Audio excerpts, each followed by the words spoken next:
Now, being a part of Ruthless, what was it like seeing the breakup? It was heartbreaking. But then we understood, when you talk about the schematics of business and business in general, everything ain't what it cracked up to be. You start off together, and then when money comes in, shit get kind of messed up. You know what I mean? All the time. All the time.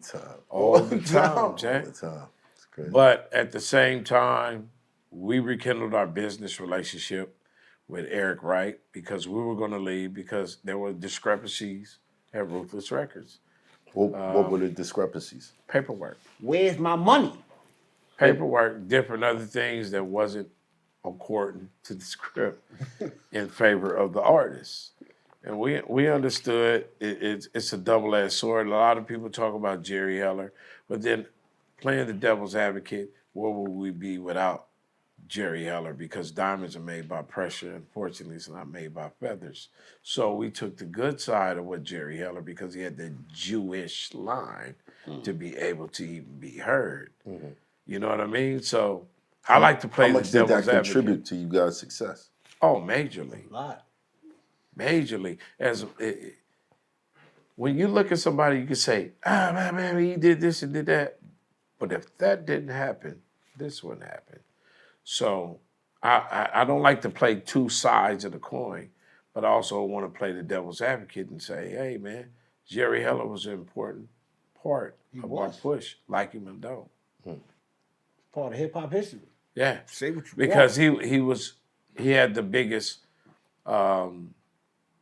booking agency ever out of Canada. He booked cats like Led Zeppelin, those cats, you know what I mean, rock and roll cats. Right. So obviously, in terms of Hollywood and the structure of where music industry is, the Zionists always ran this shit.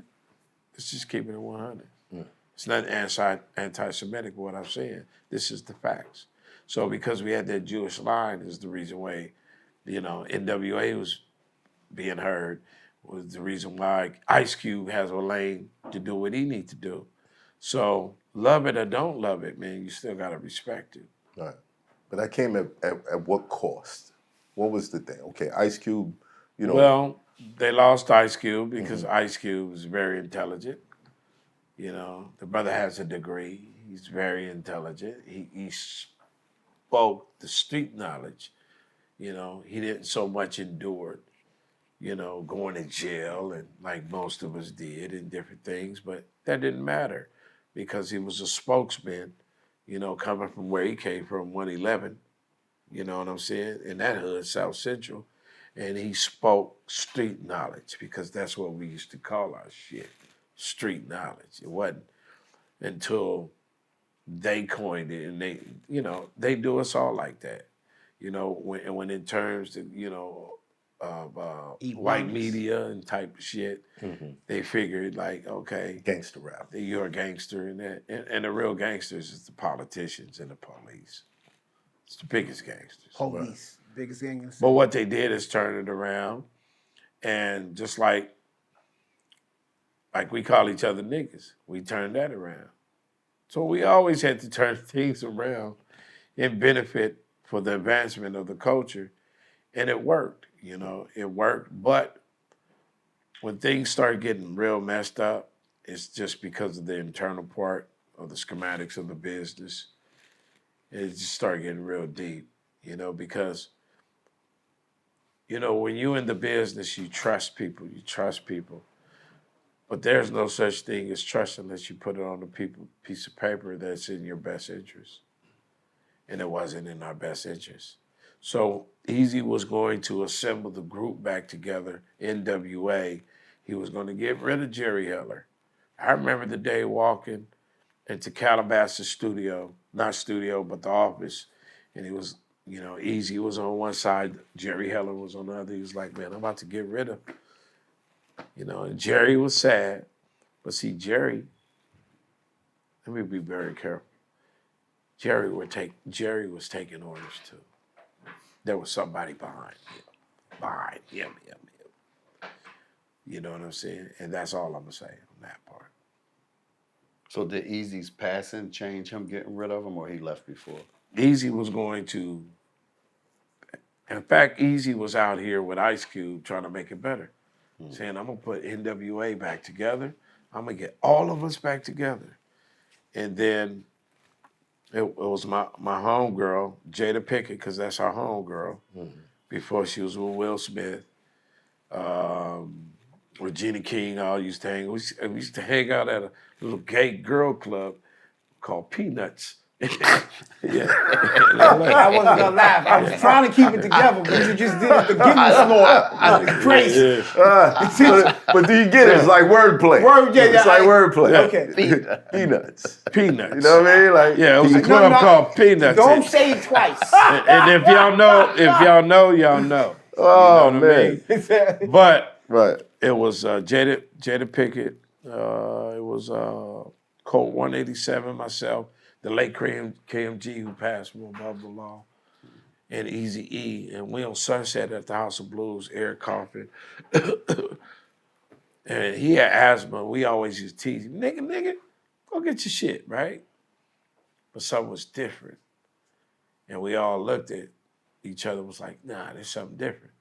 So Eric went to the restroom and came back and said, we got to cut this meeting short because we were doing a video off the Uncle Sam's Curse, which is the same Black Superman record is on. We was going to do a video called California. And Eric said he got to cut it short. But I remember, man, Eazy was like, after we left, he was like, look, man, Cope, you going to be dope. He never talked like that, bro. He said, you're going to be dope. And I was like, what's wrong with you, bro? He was like, man, nothing. See, Eazy handled this shit like a G, homie. He didn't never let nobody know, hey, man, something going on. So it was like he was saying farewell to us. You know what I mean? And then 2 weeks later, he's in the hospital. And that bugged the shit out of us because you can look at Magic Johnson today. And I could get deep with y'all and tell you, you know, you don't go from HIV to just all of a sudden, it's, you're out of here. Right. So something was different. Just put it like that. Now people, we've heard stories of Suge Knight and the needle. Right. Well, Suge Knight didn't have nothing to do with him jabbing the needle, and there ain't no secrets in this game. If you know something, you know something. You know what I mean? And a lot of times, you know, put it like this. When you reach to a certain area or you're trying to make a pivot, you're more worth dead. Put it like that. You're worth more dead. I heard an artist said that to me over the phone. Somebody was trying to get for an interview, and they was like, I'm staying low. Yeah. I've recorded over 3,000 records. I'm worth more now. Yeah. So it was one of those times, but, you know, we left it alone. It was one of the saddest times in hip-hop history for us above the law because during that time, Tamika Wright and Ron Sweeney, the old attorney, rest in peace, they were gravitating towards that. And then you had Jerry Heller's side, which I ain't gonna name no names. Yeah, I was about to, but I ain't gonna name no names. They were all, you know, fighting for the rights. And it just left a bad taste in our mouth because we knew, you know, how the Eazy be here, coughing a little bit, and he's not here.